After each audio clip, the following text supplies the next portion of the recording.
తెలంగాణ రాష్ట్రంలో ఊహించని పద్ధతులలో అధికార పార్టీ అహంకారంతో అనేక రకాల తప్పుడు ప్రచారం చేసినప్పటికీ, డబ్బుల పంపకం యథేచ్ఛగా చేసినప్పటికీ ఇవాళ 6 నెలలు తిరగకముందే ప్రజల విశ్వాసం కోల్పోయి ఇవాళ భారతీయ జనతా పార్టీ మొత్తం తెలంగాణలో 8 సీట్లు గెలుచుకోవడమే కాకుండా మిగతా స్థానాలలో కూడా నువ్వా నేనా అన్నట్టుగా ఇవాళ ఆధిపత్యాన్ని కొనసాగించి రేపటి కాలానికి భారతీయ జనతా పార్టీదే భవిష్యత్తు అనేటువంటి సంకేతం ఇచ్చినటువంటి యావత్ తెలంగాణ ప్రజానికానికి శిరస్సు వంచి నమస్కరిస్తున్నారు. ఏ నమ్మకాన్ని మా మీద పెట్టిందో ఆ విశ్వాసానికి తగ్గట్టుగా నా పని విధానం ఉంటుందని చెప్పి మీకు హామీ ఇస్తా ఉన్నాం. మాకు 2 కర్తవ్యాలు ఉన్నాయి. ఒక కర్తవ్యం, దేశంలో నరేంద్ర మోడీ గారి నాయకత్వంలో ముచ్చటగా 3వసారి అధికారాన్ని చేపడుతున్నటువంటి శుభ సందర్భంలో కేంద్ర ప్రభుత్వ పరంగా ఈ రాష్ట్రానికి రావాల్సినటువంటి నిధులను రాబట్టడంలో, ఈ రాష్ట్ర అభివృద్ధిలో మేమే నిధులు తెస్తామని చెప్పి అది ప్రజానికమంతా కూడా అర్థం చేసుకున్నారు. నిధులు తెచ్చే కర్తవ్యం, నిధులు తెచ్చే బాధ్యత, సత్తా భారతీయ జనతా పార్టీకి మాత్రమే ఉంటుందని చెప్పి మా మీద నమ్మకం ఉంది. 17 సీట్లలో ఒకటి ఎన్ఐఎం తీసేస్తే దాదాపు అధికార పార్టీతో సమానంగా 8/8 సీట్లు గెలుచుకుని ఇలా ఆధిపత్యాన్ని భారతీయ జనతా పార్టీ చాటుకున్నారు. ఈ ఆధిపత్యానికి కారణం, మా గెలుపుకు కారణం ఇవాళ యావత్ తెలంగాణ ప్రజలిచ్చిన స్ఫూర్తి, ఆశీర్వాదమే తప్ప దీనికి వేరే కారణం కాదని చెప్పి చేస్తా ఉన్నాం. దేశవ్యాప్తంగా కూడా చూస్తూ ఉన్నాం. 295, 296, 300 పైచిలకు సీట్లతో భారతీయ జనతా పార్టీ మిత్ర పక్షాలు రేపు మళ్ళీ మోడీ గారి నాయకత్వంలో ఇవాళ దేశంలో స్వేచ్ఛ, స్వతంత్రం, ప్రగతి, ఆత్మగౌరవ బావుట ఎదురాలంటే మోడీ గారే ప్రధానమంత్రి ఉండాలనేటువంటి భావన దేశంలో తప్పకుండా ఇవాళ 3వసారి భారతీయ జనతా పార్టీ కర్తవ్యం, బాధ్యత నరేంద్ర మోడీ గారిని స్పష్టంగా తెలుసు. ఒక 5 సంవత్సరాల కాలం పాటు కరోనా కష్టకాలంలో కొన్ని ఇబ్బందులు పోయినప్పటికీ కూడా రాబోయే కాలంలో పేదరికం, ఇప్పటికే పేదవాళ్లకు ఉన్న వాళ్ళకి మధ్య గ్యాప్ తగ్గించడం సఫలమైనటువంటి మోడీ గారు ఇవాళ బిలో పావర్టీ లైన్ పాపులేషన్ని తగ్గించడంలో సఫలమైనటువంటి మోడీ గారు రాబోయే కాలంలో యువతకి ఉద్యోగ కల్పన, దేశంలో ఇన్ఫ్రాస్ట్రక్చర్ కల్పన,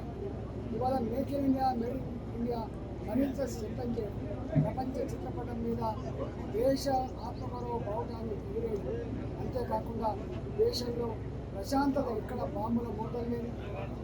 టెర్రరిస్ట్ దాడులు లేని, ఎక్కడ కూడా హింసకు తావులేని ఒక ప్రశాంతమైన దేశాన్ని నిర్మాణం చేయడంలో మోడీ గారికి ఇలా ఏ ఆశీర్వాదం ఇచ్చిందో, ప్రగతికి ఆశీర్వదించిందో తప్పకుండా భారతీయ జనతా పార్టీగా ఆ కర్తవ్యాన్ని నిర్వహించడంలో ఇప్పటికే సఫలమైన మోడీకి, అనుభవం ఉన్న మోడీకి, కమిట్మెంట్ ఉన్న మోడీకి రాబోయే కాలంలో తప్పకుండా ఎన్నింటినీ మొదలుపెట్టుకొని ఎదుర్కోబోతుందని చెప్పి ఈ సందర్భంగా మనం మల్కాగిరిలో నేను తెలంగాణ ఉద్యోగంగా 24 సంవత్సరాలుగా తెలంగాణ ప్రజల కళ్ళ ముందు ఈ స్థాయి నాలాంటి వారికి మల్కాగిరైనా, ఆదిలాబాద్ అయినా, నల్లగొండ అయినా, కరీంనగర్ అయినా, మహబూబ్నగర్ అయినా అందరి బిడ్డగా పెట్టిన పొత్తుల సర్దిగా ఎదిగినది కాబట్టి 34 సంవత్సరాలుగా మల్కాగిరిలో, అది అల్వాల్లో కావచ్చు, శామర్పేటలో కావచ్చు, అలియాబాద్లో కావచ్చు, నాంజాల్లో కావచ్చు, గోడలో కావచ్చు, మీరు ఇక్కడే మీ కళ్ళ ముందు పెరిగిన బిడ్డగా 2 మాటలు హామీ ఇస్తూ ఉన్నా. ఒకటి, నా మీద ఇంత విశ్వాసం, ఇక్కడ ఎంత డబ్బులు పంచినా, అధికార దుర్గానికి పాల్పడ్డ, అనేక రకాల వైషమ్యాలకు తెలియలేపినప్పటికీ సంతృప్త ఆలోచనలు చేసినప్పుడు కూడా మల్కాగిరి ప్రజానికి మధ్య మొదటి నుంచి కౌంటింగ్ మొదలుపెట్టి ఇప్పటి వరకు ఎక్కడ కూడా ఏ రౌండ్లో కూడా తగ్గకుండా చూస్తూ ఉన్నాం. 3 లక్షల పైచికి మెజార్టీతో మల్కాగిరి ప్రజానికానికి వాళ్ళకు దండం పెడుతూ వాళ్ళకు శిరస్సు వంటి నమస్కరిస్తూ తప్పకుండా మల్లికార్జునలో ఏ సమస్యలైతే నేను ప్రస్తావించాను, అది కంటోన్మెంట్లో ఉన్నటువంటి రోడ్డు సమస్య కావచ్చు, రైల్వే డిపార్ట్మెంట్ పరంగా ఉన్నటువంటి రోడ్ల సమస్య కావచ్చు, అండర్ పాస్ల సమస్య కావచ్చు, ఇలా చెరువులో దుర్గంధపూరితంగా మాట్లాడే సమస్య కావచ్చు, ఎంప్లాయ్మెంట్ జనరేషన్ సమస్య కావచ్చు, ఐటీ కార్డర్ కావచ్చు, ఇండస్ట్రియల్ హబ్ కావచ్చు, ఇన్ఫ్రాస్ట్రక్చర్ డెవలప్మెంట్ కావచ్చు, ఈ అన్నిటి విషయంలో పేదలకు ఇల్లు కట్టించే విషయం కావచ్చు, ఏ హామీలు అయితే ఇచ్చారు గతంలో నేను ఎన్నిసార్లు మంత్రిగా పనిచేసిన అనుభవం ఉంది కాబట్టి ప్రజల సమస్యలు ఎట్లా ఉంటాయి, ప్రజలు సమస్యలు పరిష్కరిస్తే ఎట్లా అట్టుకుంటారు, ఎట్లా వాళ్ళు ఎత్తుకు ఎత్తుకుంటారో తెలుసు కాబట్టి తప్పకుండా ఈ 5 సంవత్సరాల కాలంలో ప్రజలకు అందుబాటులో ఉంటాం. ఒక మాట. రెండవది నోట్లు 4 లేకుండా రెండవ మాట. మూడవది మీకు మచ్చ లేకుండా శభాష్ మా బిడ్డల పద్ధతిలో నా పత్రికలు ఈ సమస్యల పరిష్కారంలో తప్పకుండా మీరు ఇచ్చినటువంటి విశ్వాసాన్ని అమ్ము చేయకుండా ముందుకు తీసుకుపోతామని చెప్పి పేరు పేరున మేము నమస్కరిస్తున్నాము. అదేవిధంగా మా కార్యక్రమం 5 ఏళ్ళకి అంతకుముందు ప్రభుత్వం ఎట్లుండే, ఇవాళ మళ్ళీ 5 ఏళ్ళ తర్వాత మళ్ళీ ఎట్లుండే, ఇవాళ 10 ఏళ్ళ తర్వాత బీఆర్ఎస్ పార్టీకి ఎట్లుండే మనం చూసాం. 10 ఏళ్ళ తర్వాత కూడా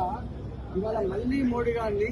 300 పైచిలు స్థితిలో చూపిస్తుందంటేనే ఇవాళ భారత ప్రజానికి ఎంత గొప్పగా మోడీ గారిని నమ్ముతున్నారో ఆదరిస్తున్నారో అంతకంటే తర్కాన్ని